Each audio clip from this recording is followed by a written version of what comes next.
Hello everyone, this is Shadration and I help people go beyond, and today I'm going to talk about my 10 commandments of life.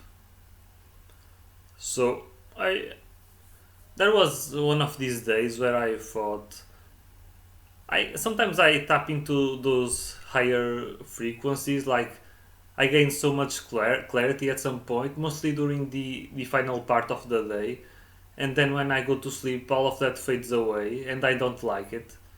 So I thought for myself, well, I need to write some reminders for who I am, what I believe, what I feel I need to do, instead of thinking about useless stuff, things that don't resonate anymore, things from the past. So while writing those things, I thought for myself, well, those could be some interesting things for a Ten Commandments video. And now I'm about to share the things I wrote. And so I'm going to start for the first commandment, which is free yourself from others' influence while being in a good relationship with the others and most importantly within yourself. So, why did I wrote this? So basically, in life we have relationships with other people, all the interactions with people we like, people we dislike, people who like us, people who dislike us, people who we like to interact with, where we have positive interactions and people who have negative interactions. Sometimes they may do interventions that aren't very beneficial to us because there are people who can be toxic, who can try to enforce their will on us, and that's not cool. So considering we live in a society where there are those trends where people try to be accepted by others and do something to resonate with those trends so that they can be accepted by all other people, and in the end they aren't being exactly themselves because they are expressing something that isn't them, and if they aren't being themselves, they are not being authentic. So if you free yourself from others' influences, then you are giving yourself permission to be yourself. But of course, you have to respect everyone else's beliefs, thoughts, everyone else's ways, because everyone is serving a purpose in the greater things of the universe. So you shouldn't resist all those different interactions, all these different things. You can recognize whether something serves you, whether something doesn't serve you, whether something is positive, whether something is negative, and you don't have to soak that in. You can stay in your own frame and just be yourself. Be mindful about where you stand and avoid losing your power to other people and to other people's influences, especially if they are negative. You gotta pay attention if, for example, someone tells you, gives you a hint about something that they see that you are not doing well, or that you aren't behaving in a proper manner. You should be mindful whether they may be correct or not, and feel if those things resonate, and act upon it.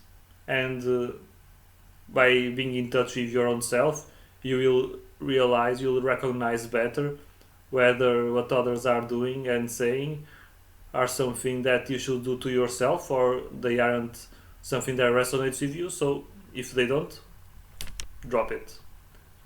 But no need to be aggressive, no need to be to resist the existence of those things. Just accept how things are, and that's good.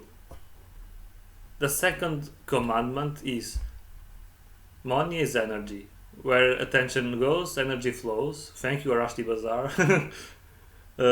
If something has your attention, use your energy mindfully. So I wrote this, and why did I write this? Money is energy. Well, not everyone thinks that way, but if you think about it, that's true.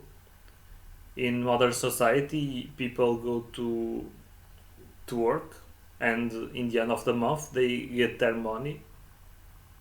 They get that money because they spent energy doing a task every day for a few hours a day. So it's a trade.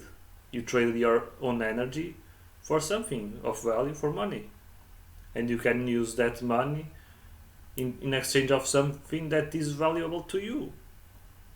If something in a store catches your attention, and if it truly catches your attention, you'll feel like buying it. So you use your money, which is a representative of energy, to get that thing.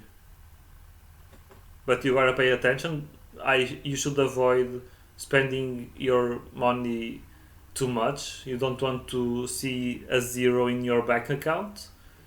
So be mindful about how to spend your money, about how you spend your energy, and make sure your energy doesn't go to zero, because if your body energy goes to zero, you'll be pretty much dead. Like, that's an analogy to real life. So pay attention to that.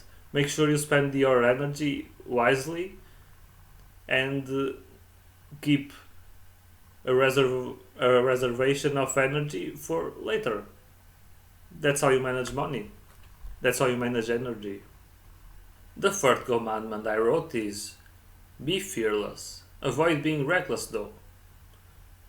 Society these days, they there are way too many picky things they fear about. Especially when I research, for example, on YouTube about health related stuff, there's lots of contradictory stuff about certain things. For example, one of the examples I think about is eating raw meat, for example, or doing coffee enemas. There's a lot of fear monger around those topics, and I've seen it. But I acknowledge those things can also be beneficial, and that's a different topic. But you gotta pay attention to whether that fear is just fear just because it is something outside the norm, because it's something that you saw, for example, on the internet, that it's something that caused damage to other people. But you gotta be mindful because of the reason why that happened, why those things caused damage to other people. What happened? If you break down what happened, and you go to the root, and you find a way to escape the reasons why those things caused damage, then if that thing where there's fear about that, if you go around it, you can still do it without feeling the negative consequences about that. So you're being mindful. You're focusing on the positives while being aware of the negatives, and that will allow you to, after researching deeply, after feeling yourself whether that resonates or not with you, you will know whether to do that or not. There's also another aspect of the fearless part, because sometimes people grow or are surrounded in an environment where people are like, don't do this, don't do that, this is bad, this isn't that good, and that itself isn't very good, because you subconsciously may be absorbing other people's fears, and when you go do those things, you will end up feeling somewhat restricted. You may feel doubt all the time. For example, when you go speak in public, you may feel fear because at some point in your life, someone talked trash about you, and maybe you said something and that person disapproved of what you said. They said, for example, oh, you shouldn't say that, blah blah blah blah blah. And then those situations happening all the time, they end up taking their toll on our subconscious. And then in situations where you got to be more exposed to people, where you got to talk, you'll feel your voice stumbling, for example. You'll feel like you won't feel things flowing, and that's a consequence of those fears. And I must confess that in this video I'm not using a script, so the safety is out of the window. That used to be a past problem of mine. I'm still working on that, and because I'm still working on that, I know I know why it's happening, and it's one of the many examples on why this is happening, and this is why I put that here, because it's a reminder that we have the power. We have the power to choose what to do. We have the power to choose how we must feel, how we must see things, and we must deconstruct the things that don't serve you. And this is a big factor, a major factor in our lives. Erase your fears, and you will feel more free in your life. Commandment number 3: follow that which your heart tells you to. Well, this is self-explanatory, but it isn't that simple, isn't it? Well, there's a lot I can add to this. Like, people from an early age tend to have their hearts broken, either because of their exposure to people doing bad things to other people, for example, or people disapproving of your own heart, of your own expression. That happens a lot. You can see it everywhere, and that's something that causes inner damage in people. And instead of them living in the heart, like a child is born to live from, they end up seeking refuge in the mind. So they are always thinking and imagining things, and they tend to not be there exactly. There's a constant influx of thoughts. It's almost like a drug addiction, an addiction to thinking, and that could be a different topic by itself. But you got to remake your own life philosophy. You got to look back and see what happened, what made you get there, and you will know where when you start living from the heart again. Because at the start you won't realize what's going on. You won't know. Everything will seem too conceptual. But once you start learning, once you start assimilating those things, everything will be easier. You'll start tapping more into your true self, because your true self is here, not in the mind. If you identify yourself with your mind, and I'll go there later.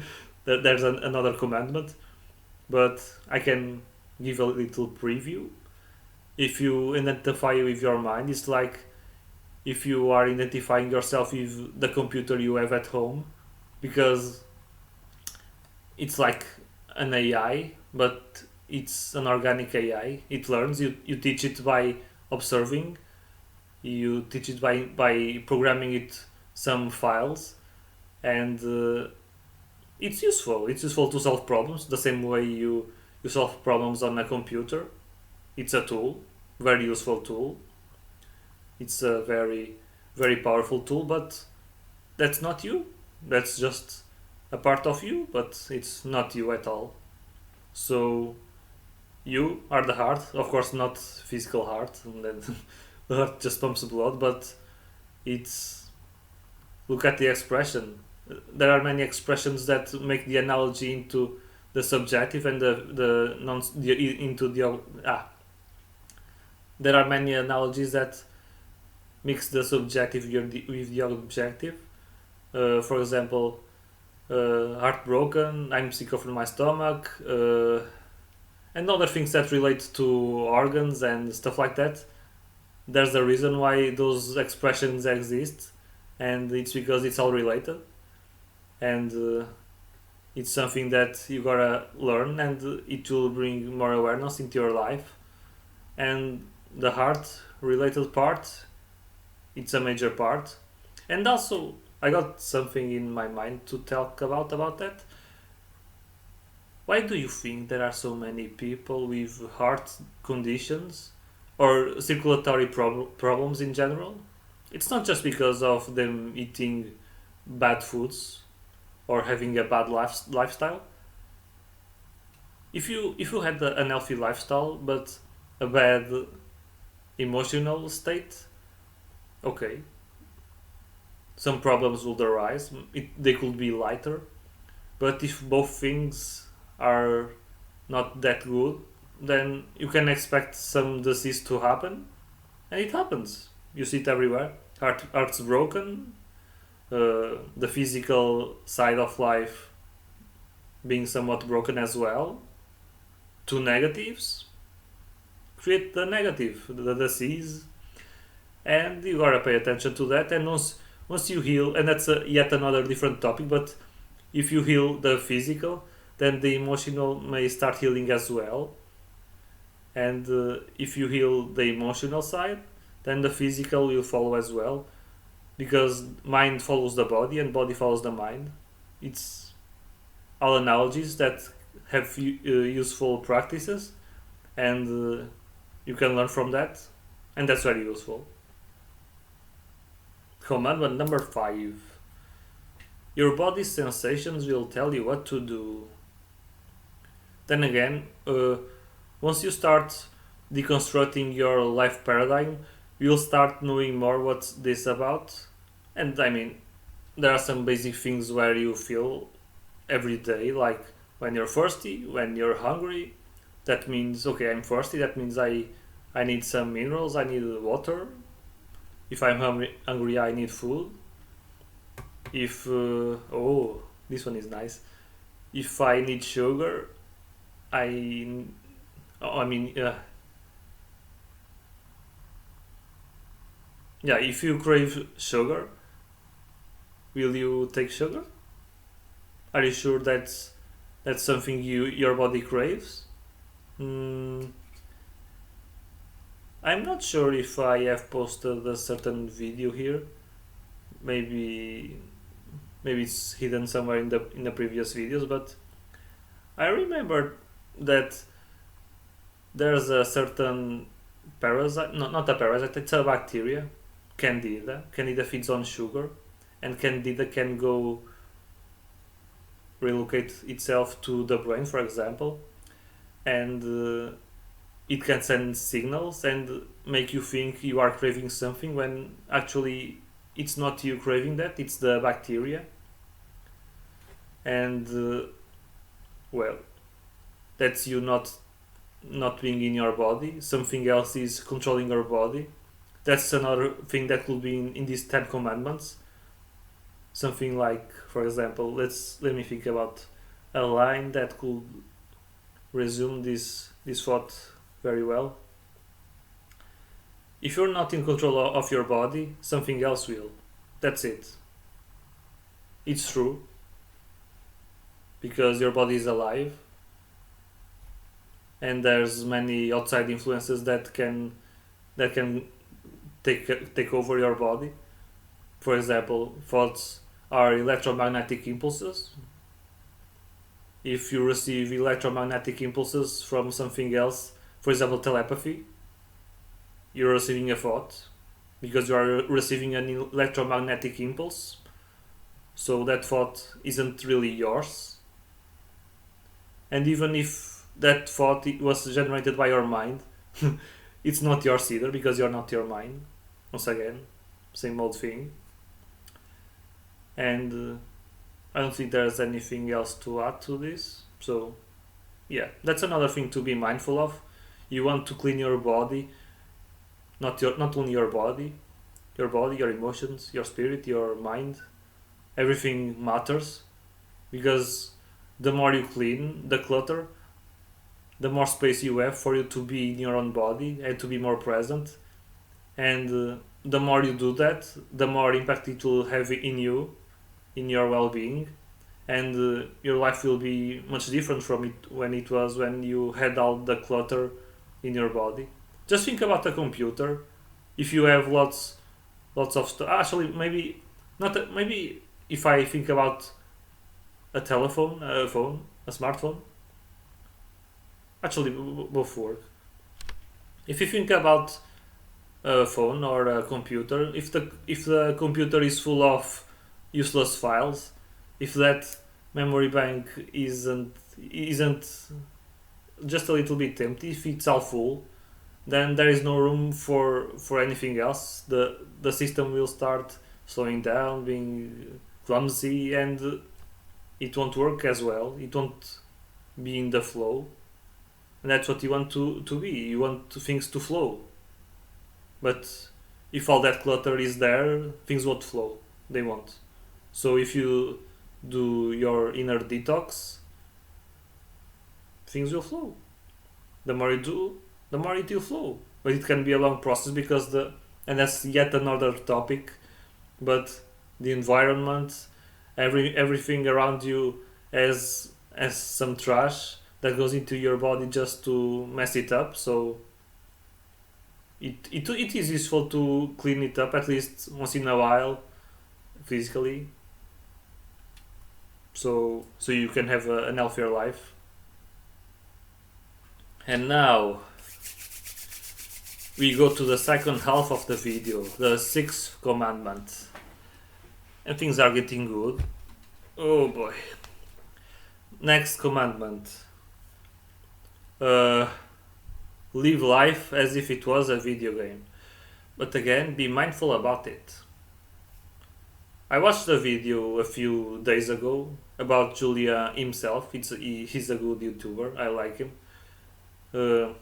He gave this example, and I knew it before, but the example he gave was very inspiring. He talked about if you are into video games, you must know the video game series Grand Theft Auto, GTA. It's very popular. He In that video he asked to picture our lives as GTA 20, like we in real life there's only GTA 5, so that's really futuristic. GTA 20 would be pretty much like living life, the life we are living right now. The game currently, it has a certain dynamics that match real life, like you live in a city, you have some cash, you can buy clothes, food. Of course, some dynamics aren't matching the life we are living, but you get the point. There's the food, there's the money, there's the health part, which it doesn't work to real life as well. It's just an HP bar. If someone beats you up, your health bar will go low. But in our lives, that health bar will go low if you don't eat, if you get some illness. It's much more complex than a video game, obviously. But there are some interesting analogies to that, and it's something to think about, because the example he gave was like, if someone gave you that game, GTA 20, for you to play for 7 days, what would you do? Think about it. What would you do? The possibilities are immense. You could, I don't know, you could just do the quests, follow the whole storyline of the game. I guess I guess the storyline of real life would be to follow what society does mostly, like go to school, get a job, blah blah blah blah blah. And I guess the 7 days in the person who gave you the game would be equivalent to our lives, our whole lives, because someone, someone, not really someone, we gave that opportunity to ourselves. We we got this body. This body is our vehicle, our gaming controller. You are playing the game of life. You are living life right now. I have a window on my left, like that's the open world game. But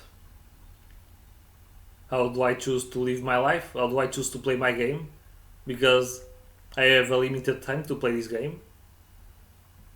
It seems like a long time, but how do we want to live our life?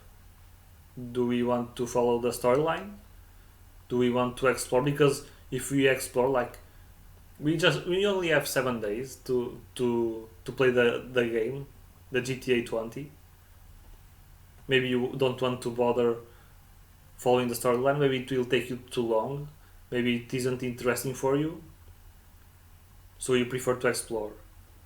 But of course, for you to progress in the game, you can't just explore and do nothing.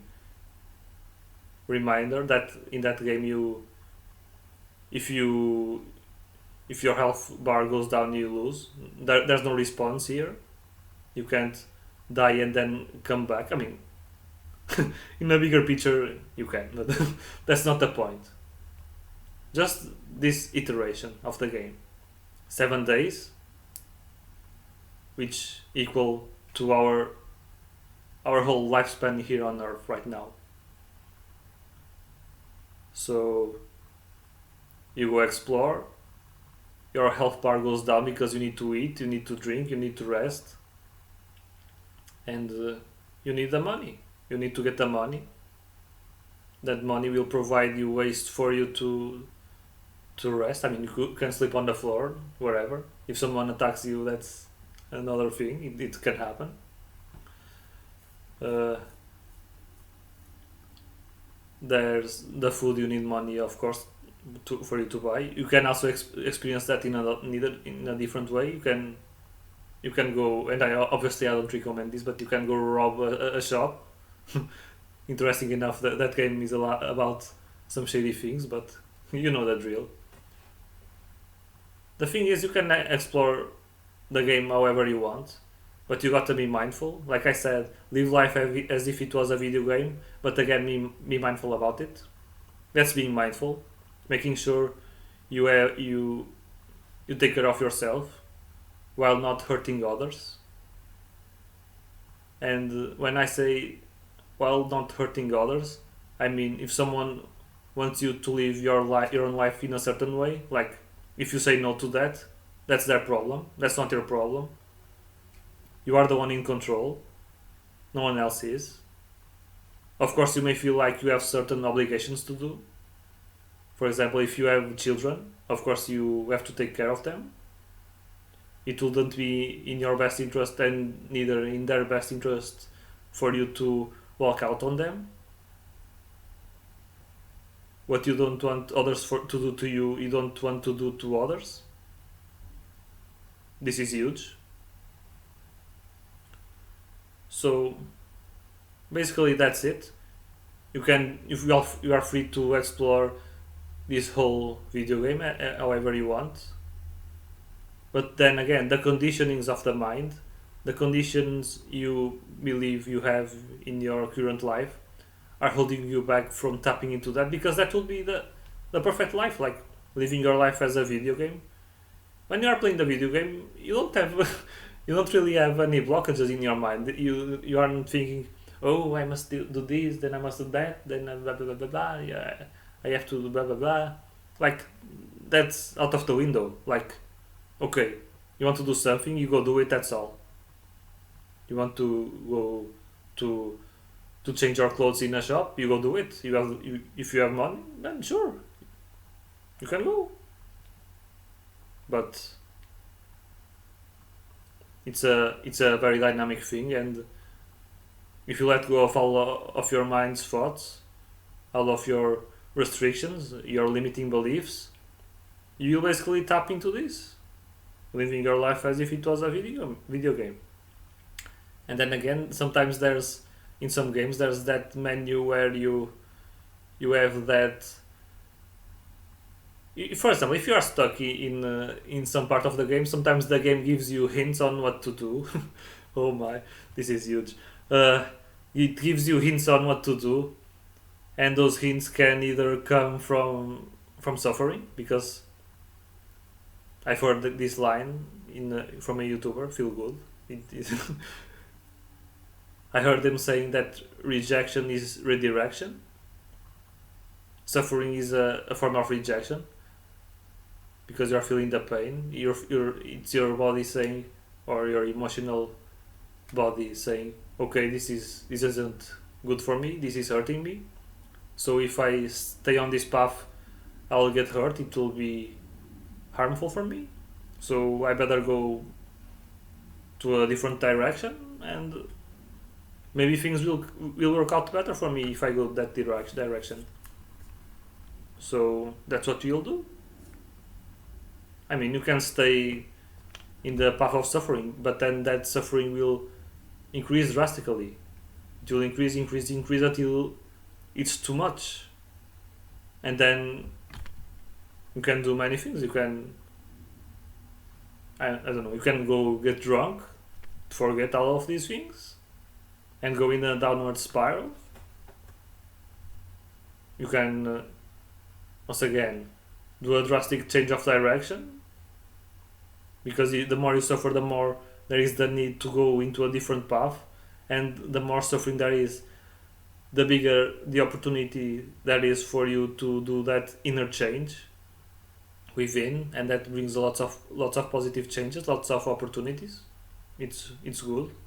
It's not pleasant, but it's good. Or you can just give up and remove the game from your console, and that's it. I don't advise you to do that, obviously, because in the grander scheme of things, you probably have to do it again. But that's a really huge topic. Living your life as a video game would be the best way to live life. No inner restrictions, just you doing what you feel like doing, and still about the hints part. Perhaps you could also receive some higher guidance from the astral realms. Who knows? That depends on what shape or form that may come from. May come from the physical side, or if you are detoxified enough, you will receive those intuitions for you to go into somewhere else, and then you must realize whether. Then again, one of the two commandments ago, follow that which your heart tells you to do. All right, now, seventh commandment, seventh, good number. It goes like this: when you don't have any obligations to honor, quiet your mind and feel what you need to do next. If you do, you will honor your highest needs and your highest excitements in life. Again, be mindful, because someone may be dependent on you and you must not forget them. Feel first, think second, fear last. Interesting commandment. Now that I'm rereading this, it actually goes back to what I have said in earlier commandments. Like, if you don't really feel like doing anything in that moment, I mean, you could feel like resting, maybe you're too tired, okay, but if you don't know what to do next, do not avoid thinking. No need to think about what you're going to do next, because if you know how to feel, if you have learned how to feel, if you don't have your feelings blocked, something will come to you and tell you what to do next.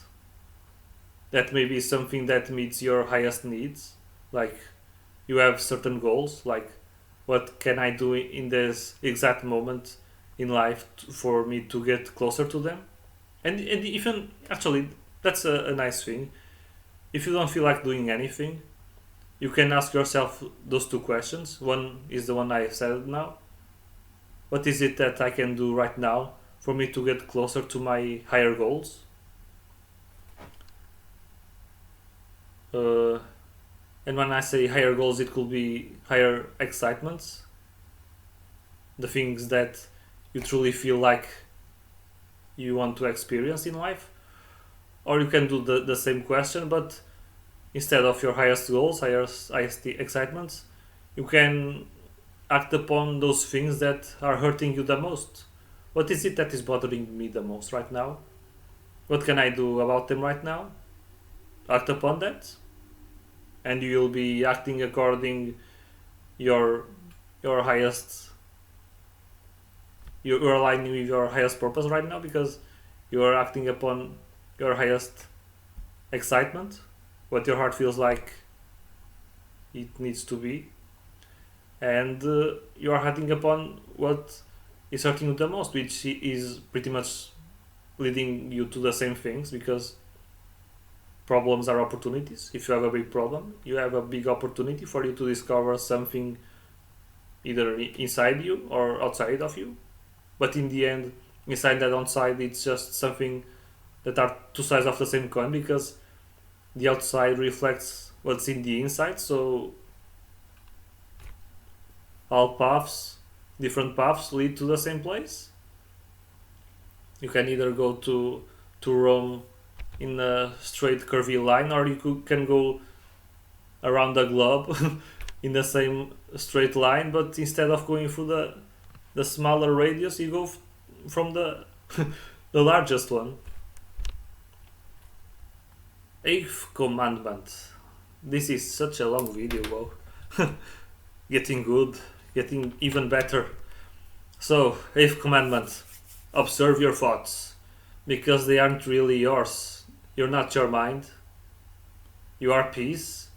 Allow yourself to be in peace at all times, but be in peace by the fact that in some moments you aren't in peace. Perhaps this could be better written, but whatever. I'm about to explain. So, as I've said earlier, once again, we are not our mind. Our thoughts aren't your thoughts. Our mind is always pumping us with thoughts, but and that will link with the following commandment, but I'll get there next. If you think about the natural state of things, of course there's movement. Things are always moving, but there's a balance between movement and stillness, of course. So where does that balance lies? If you are in peace with yourself, things will flow. You're not being always burning, always in a rush, always at 200 kilometers an hour. That will wear you down. You know how things work in cars. If you always go in high rotations per minute, the engine or whatever mechanical parts are involved in all of that process, those things will start wearing down much sooner.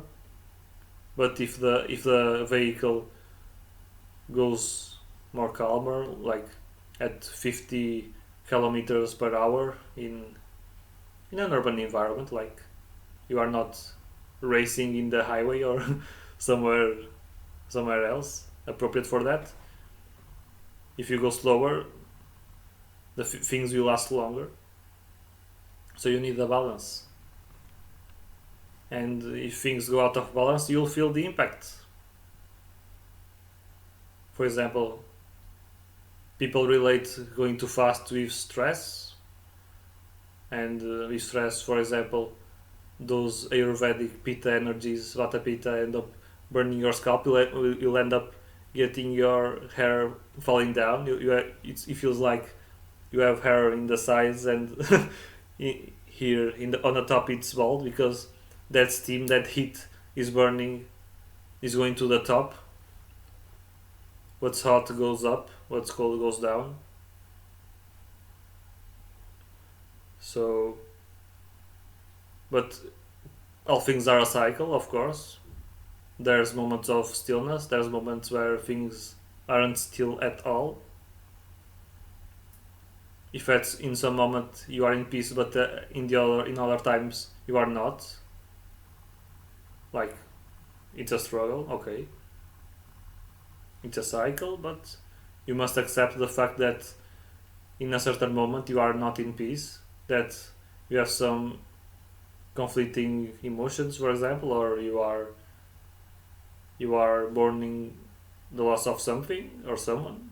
It can happen.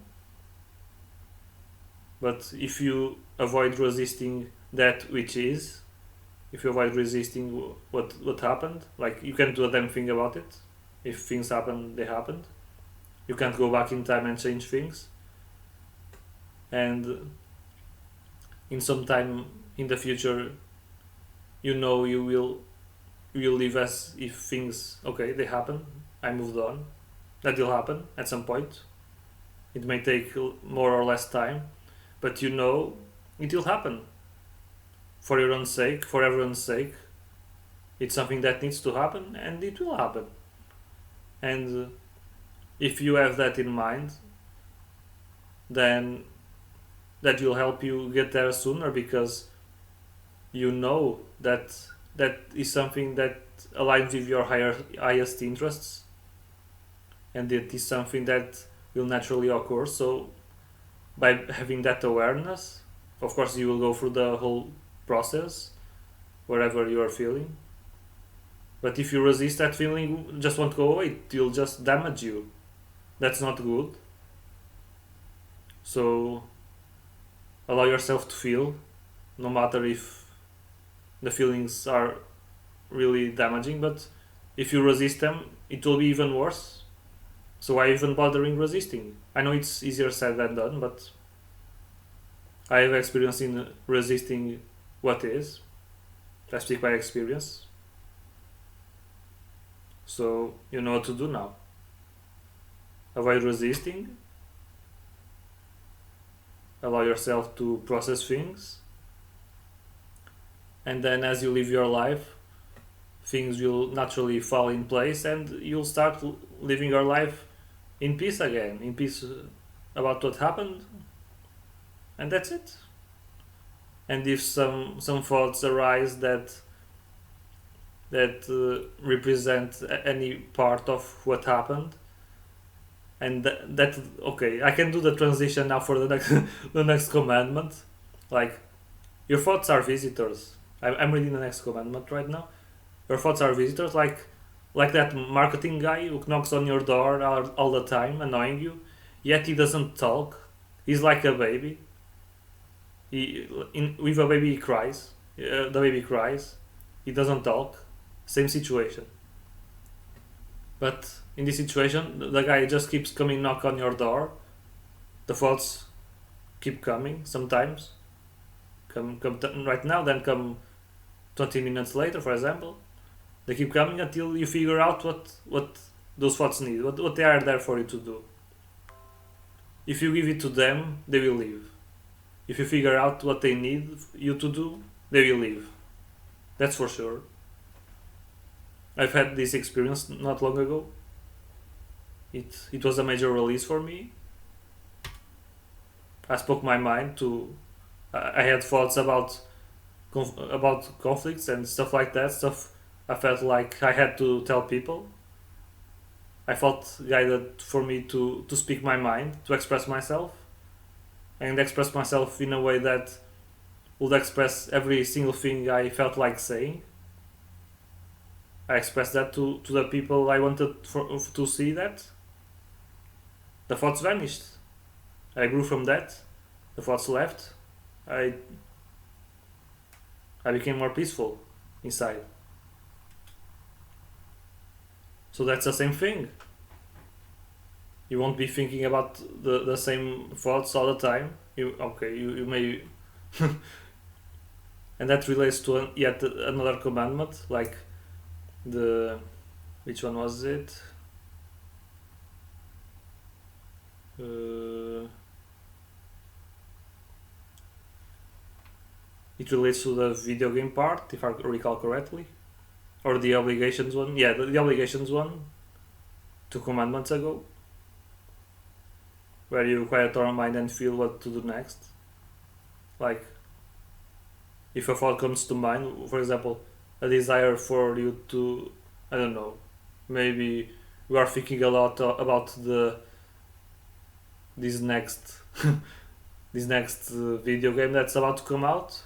Okay, you can, for example, if those thoughts keep coming, you can, for example, pre-order it, and then that will assure you the video game will come at you as soon as possible, and then you experience the experience that video game provides to you, and then that desire, that thought that's coming to your mind constantly will go away, because you are experienced that which your thoughts are wanting for you to do. But sometimes I think it's not that linear. Sometimes you may receive thoughts from someone else, and maybe something just for you to observe those thoughts and then let go. You must be mindful about why they are there, what do they represent. It's not that it's not a literal thing. Like, it's sometimes those thoughts represent something in a symbolical manner, and you must decode what they mean. Once you do, and once you act upon that which you discovered, if they go away, then that's it. You did it. Good job. So that's it about this commandment. The final commandment now.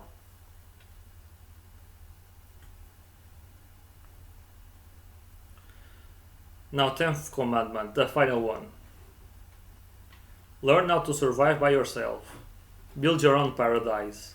Build your food, your shelter, your everything without depending on a society to survive. You never know if and when that gets taken away from everyone. That's kind of self-explanatory. Like, okay, let's break down in parts. Learn how to survive by yourself. We can do the nature analogy, like when a lion cub is with their pride, with their parents. The parents teach the cub how to hunt, where to hunt. They teach them the best strategies, and then at some point, when the cub has grown up enough, has become independent enough, strong enough, then it leaves, and it may start a family by itself, and it learned how to survive by itself, and there it is. It survives by itself on its own, and it's living life, if you learn the lesson well. In human terms, that relates to perhaps money and life conditions.